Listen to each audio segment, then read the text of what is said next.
the tallest building coming soon here in Jeddah.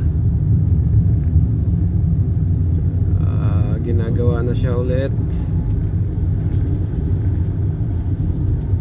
So pag natapos yan, yan na ang tatanghaling the tallest building in the world. Hindi na ang Burj Khalifa. As of now, Burj Khalifa pa rin kasi hindi pa tapos to.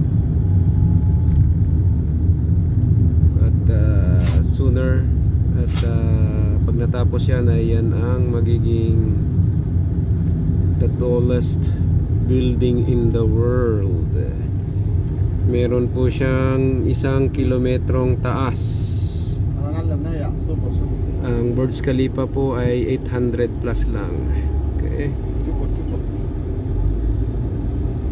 Yan. Layo yan. Kala nyo malapit lang. Oh, kitang kita pa rin siya. Napakataas na building.